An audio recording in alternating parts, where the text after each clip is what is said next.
Cerita kali ini ditulis oleh akun Facebook dengan nama Dewi Sajar dalam grup Facebook Creeper Rius Magenta. Di sini penulis menceritakan kisah tetangganya. Sebut saja Sri namanya. Seorang gadis 17 tahun. Dia tidak melanjutkan sekolahnya ke jenjang SMA karena faktor biaya. Lalu dia datang ke rumah bibinya di kota. Niat Sri datang untuk mencari pekerjaan karena di kampungnya jauh dari pusat kota. Singkat cerita, Sri sudah 2 minggu dan akhirnya mendapat tawaran pekerjaan di rumah makan. Tapi harus tinggal di rumah sang pemilik. Sri pun langsung setuju. Dan dia pun senang karena akhirnya mendapat pekerjaan. Dan dia juga segan terlalu lama merepotkan bibinya. Di rumah makan itu, dia bekerja giat. Rumah makannya itu tergolong ramai karena tempat berhentinya supir truk untuk sekedar beristirahat atau makan di situ. Sri bekerja tidak sendiri, ada 2 orang rekan kerjanya. Saat malam hari, mereka pulang dari rumah makan ke rumah sang pemilik. Di rumah majikannya itu cukup besar. Keliling rumah dipagar tembok. Di dalam rumah itu tinggal pemilik warung dan 3 orang anaknya, serta 3 orang pekerja termasuk Sri.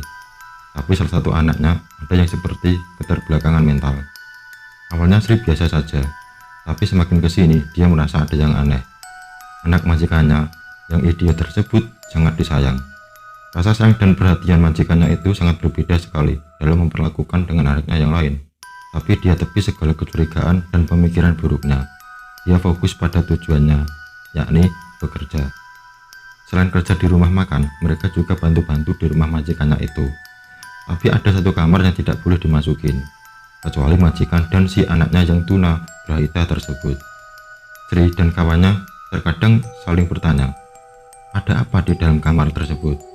Tapi mereka tidak ada yang berani bertanya maupun mencari tahu.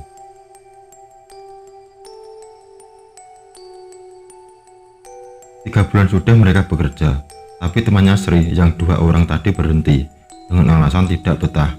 Dan menurut cerita, banyak sudah pegawainya yang berhenti dengan alasan tidak betah dan ada juga yang sakit. Tapi beda dengan Sri, dia sangat betah kerja di sana.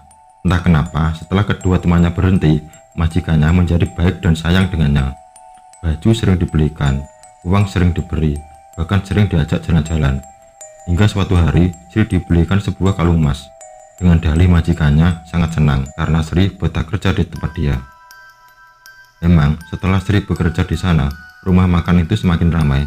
Terlebih lagi setiap bulan majikannya selalu pergi dengan anaknya yang keterbelakangan mental itu. Jika mereka ingin pergi, majikannya belanja buah yang sangat banyak, apalagi buah pisang. Entah kemana mereka pergi, yang pasti setiap bulan selalu seperti itu. Pergi bertiga dengan anaknya tadi, dan setiap pulang dan bepergian pasti keesokan harinya rumah makan itu menjadi sangat ramai. Bahkan para pekerja sangat keteteran. Tak terasa Sri sudah 7 bulan bekerja di majikannya ini. Hingga suatu hari, dia merasa badannya lemas. Dia pulang dari rumah makan ke rumah majikannya. Dia merasa seperti ada yang mengintai dirinya, tapi lagi-lagi dia tepis pikirannya. Dia bilang ke majikannya bahwa dia merasa kurang sehat, dan dia ingin pulang ke rumah bibinya. Tapi majikannya melarang. Bahkan dia diajak berobat oleh majikannya. Tapi semakin hari, dia bukannya makin sehat, malah semakin lemas, badan pucat. Akhirnya, dia menelepon bibinya. Dia minta jemput di rumah majikannya, dia merasa lemas. Akhirnya si bibi datang, menemui majikannya, dan mengatakan ingin menjemput Sri untuk pulang, agar dia bisa istirahat dahulu di rumah. Tapi majikannya seperti keberatan. Akhirnya dengan berat hati, majikannya mengizinkan Sri untuk pulang. Setelah sampai di rumah bibinya, Sri diajak berobat ke dokter, tapi kata dokter tidak ada sakit yang serius, mungkin hanya kecapean saja. Tapi semakin hari keadaan Sri semakin melemah, mukanya pucat dan badannya kurus.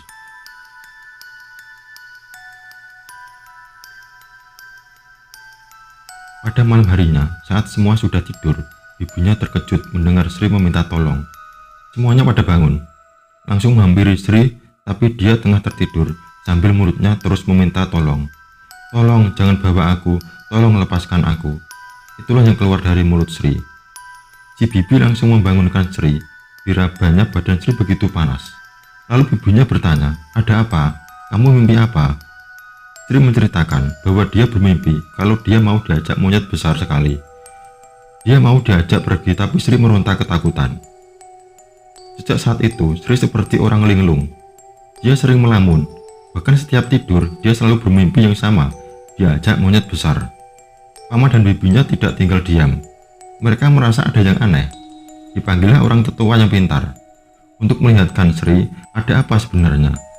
Dan tetua ini mengatakan bahwa Sri mau dijadikan tumbal. Sri pegawai yang paling disayang, maka Sri lah yang mau dijadikan tumbal. Dukun itu bertanya, apa ada benda yang dikasih majikannya itu? Lalu bibinya menunjukkan kalungnya dari majikannya itu. Ya benar, kalung itu yang mengikat Sri. Majikan Sri ini punya pesugihan monyet, dan anaknya yang idiot itu, anak yang paling dia sayang.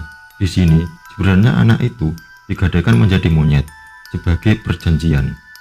Makanya setiap bulan mereka pergi ziarah ke Bukit Monyet dengan membawa makanan dan buah-buahan, di antaranya pisang.